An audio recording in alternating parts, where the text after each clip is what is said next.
Do you ever close your laptop after a long day, try to recall what you actually did, and come up empty? You answered emails, skimmed headlines, scrolled through endless videos, maybe even exercised, yet the feeling is the same, a dull ache where meaning should be. You label it laziness or procrastination, but deep down you sense it is something else, something bigger. You are not lazy. You are living without a reason that feels real. Modern life demands almost all of our waking hours just to tread water. 40 hours of work is merely the advertised price. The commute, the unpaid overtime, the mental residue of always being on push the real cost much higher. By the time evening comes, your energy is so depleted that only effortless distractions feel possible. Streaming another episode, refreshing the feed, scrolling the marketplace for things you do not need. These become default behaviors, not conscious choices. They numb the frustration for a moment, but they never satisfy it. Tomorrow you rinse and repeat, wondering why the emptiness grows louder. Here is the hidden dynamic. When true purpose is out of reach, the mind refuses to stay idle. It invents surrogate activities, missions that look purposeful, but serve mostly to keep us busy. Collect every achievement badge in a video game, memorize useless celebrity trivia, obsess over perfecting latte art. These goals provide structure, a scoreboard, a sense of forward motion. Yet ask yourself, if survival and basic connection already required all of my strength, would I feel deprived without these quests? If the honest answer is no, then you have identified a surrogate. It is not good or evil, it is simply a substitute, a decoy the mind deploys to escape the pain of aimlessness. Surrogates are everywhere because the system needs them. A culture that extracts the best hours of your day to keep the economic engine humming must give the remaining hours a pacifier, endless entertainment, infinite customization, constant novelty. These are perfect pacifiers. They create the illusion of choice while steering us away from dangerous questions such as why am I alive? And what would fulfillment look like outside this loop? Friedrich Nietzsche warned us more than a century ago. Man would rather will nothing than not will at all. Strip people of authentic goals, and they will chase hollow ones with obsessive intensity. They will build skyscrapers of trivia, climb mountains of digital clout, wage wars over sports statistics or political hashtags. The will does not disappear. It simply latches onto whatever is available. In the absence of real purpose, nothing becomes something, and that something devours our time. Look at your own week with brutal honesty.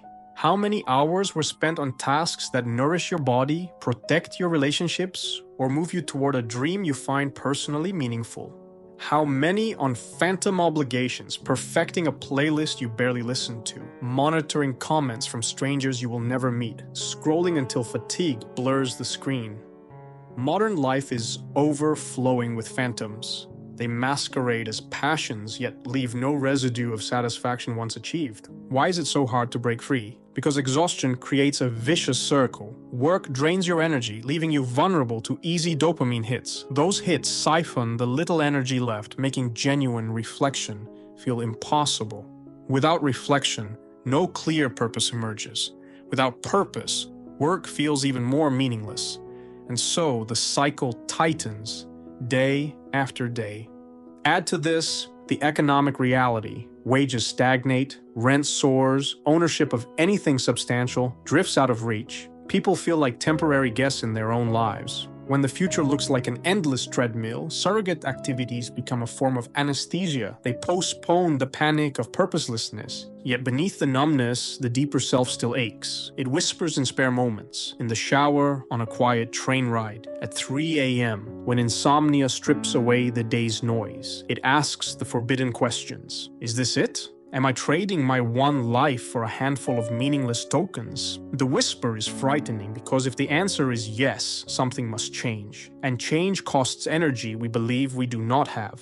But there is another path, and it begins not with discipline, but with clarity. Purpose is not found the way you hunt for a new TV on a shopping site. It is revealed when you remove layers of noise. Sit for 10 minutes without a screen. Notice the itch to reach for distraction. Under that itch, there is often boredom, and under boredom sits something like grief. Grief for time lost, for talents unused, for relationships thinned out by hurry. Do not run from that grief. Listen to it. Let it speak. Real purpose rarely arrives as a lightning bolt. It shows up as a faint tug. Maybe you feel alive when teaching someone, or when carving wood, or when writing stories no one else will ever read. Maybe you feel strangely peaceful in a garden, or while repairing an old bicycle, or while consoling a friend. These small sparks are clues. Follow them slowly.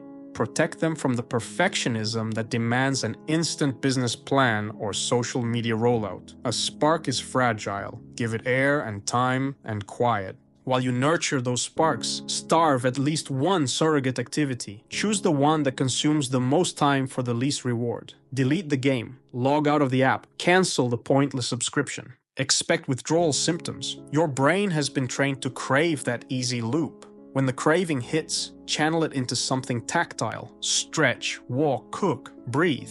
The goal is not ascetic purity. It is reclaiming enough mental bandwidth to notice what truly matters. As the fog lifts, you will begin to distinguish real fulfillment from fake.